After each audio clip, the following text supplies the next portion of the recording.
Hey everybody, it's Christopher Small, the Unconventional Attorney. Today I want to talk about overcoming the uncertainty of business. Before I get to that though, I want to remind you, if you are not subscribed to the world's greatest law firm owner newsletter of all time, you are missing out. You can jump in by going to the unconventionalattorney.com/newsletter. Every week I send out some goodness. It's themed. Week 1 is marketing, week 2 advertising, week 3 sales, week 4 mindset, and week 5 is whatever I want to talk about whenever it pops up. So, theunconventionalattorney.com/newsletter. All right, so today we're going to talk about mental health in many ways, overcoming the uncertainty of business, of entrepreneurship, of ownership, of life. By the way, before I do this, I'm going to show you guys something. It's kind of cool. If you guys don't know, I wrote a book. Somebody made me this cool thing, an unnamed person, and it's amazing. How come you guys aren't sending me stuff? Okay. If you can't see it, if you're listening to the podcast, it's my book, and it's inside of this like old wooden box thing, and it's cool, and I love it. All right. So, overcoming the uncertainty of business. I wrote a post earlier today in a group or on my personal page. If you guys are not following me, I talk about some woo-woo stuff like pretty much every day, just what's on my mind and things like that. And I talked about experiencing what I would call just probably straight up anxiety for maybe the first time, not the first time in my life, but the first time in a really, really, really long time. Kind of came out of nowhere. I think, and I'll bring it to business, but I think this just had more to do with sort of like this COVID thing, the opening up and then shutting down again for me was very difficult, especially when the gyms closed and it's like can't go anywhere. You're not really hanging out with anybody. It's not that fun. It's not fun for anyone. But for some reason, over the weekend, boom, I just got hit with this thing in my dome. My mind was I couldn't really. I was kind of jittery. I was nervous. I was like I just didn't feel right. I was having trouble sleeping. I wasn't sleeping well, and I'm like, dang, I think that this might be anxiety. And I'll tell you what, it does happen sometimes in my business. I definitely has happened before in business, particularly when the business was young. If there's any inkling of any sort of a slowdown in the business, that this anxiety starts to creep in. I can tell you, for example, this week, this is the last week of, it's December 29th today that I'm recording this. So it's the last week of the year, and it happens to be, everybody knows this, but it happens to be a year when Christmas falls on Friday and New Year's falls on Friday.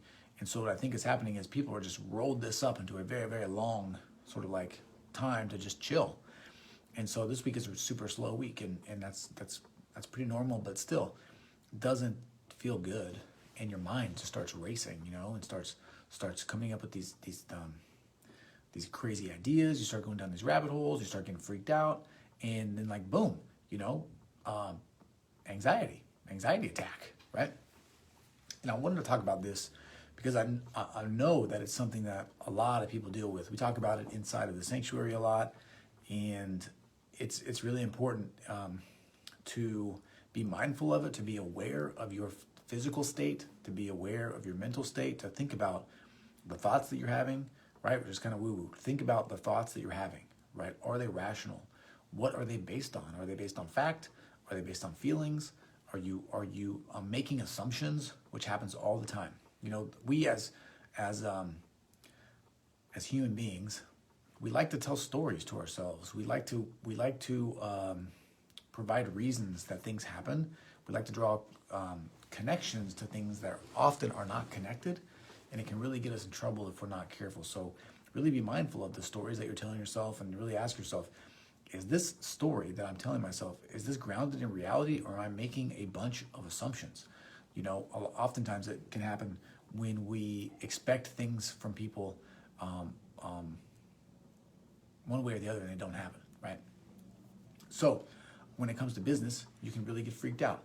The way that I try to overcome this, the way that I overcame this anxiety over the weekend, the way that I sort of maintain what I would consider to be good mental health overall, is to just constantly think about things in terms of what can I control and what can I not control. What do I have no control over? And the things that I have no control over, I just let them go. I just don't worry about them. It does no good to worry about them. It does no good to focus on them. It does no good to try to change them. It does no good to try to will them to be different, because you don't have any control, right? But there are many, many, many things that you do have control over that can contribute to feeling better, to contribute to a sense of sort of accomplishment, fulfillment, and those things will make you feel as if you have momentum, that things are moving forward, that you are doing things, and that will relieve and reduce that anxiety, right? That uncertainty. For example, every day, not every day, but almost every day, I make a video for my law firm.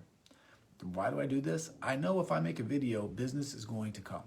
It may not come that specific day, but I do know if I make content and I put it out there to the world, people are going to find it and they're going to call me. I know if I go and work on an ad for a little bit and do some tweaking and think about the copy, if I work on my website and continue to make it better and better and better, over time, those things are going to pay off. And I know that every time I make one of those moves, every time I take action, every time I do something, I'm moving myself forward, and I can control that. I can't control when people are going to call me when I create content, but I can control the fact that I know that this process works, that this strategy works, and that it will pay off over time. So when it comes to uncertainty, when it comes to anxiety, pay attention to the things that you can control. Don't allow the things that you cannot control to give you such anxiety that you fail to take action on the things that you can control. Right? That's the biggest downfall. When you get so freaked out, when you get so out of your head, they start making rash decisions, or you freeze. Those two things you don't want to do. Make a plan, just execute the plan every day. When you're done with the plan, just chill. Okay? Let go of the things you can't control, pay attention to the things that you can control, and do them. All right? That's it. That helped for me. It helped pull me out of it. Really just thinking about things in terms of that really, really helped me. So hopefully you guys like this, and gals, ladies, and gentlemen. If you did, hit the like button. If you know someone needs to hear this, and there are probably a lot of people that need to hear this, please share it with them. If you have a question or comment, please leave it. I will respond. And again, if you're not subscribed to the world's greatest law firm owner newsletter of all time, you're missing out. theunconventionalattorney.com/newsletter. All right, everybody, that's it. I am Christopher Small. I am the Unconventional Attorney. Thank you for your time. Thank you for your attention. I appreciate you, and I'll talk to you again soon. See ya.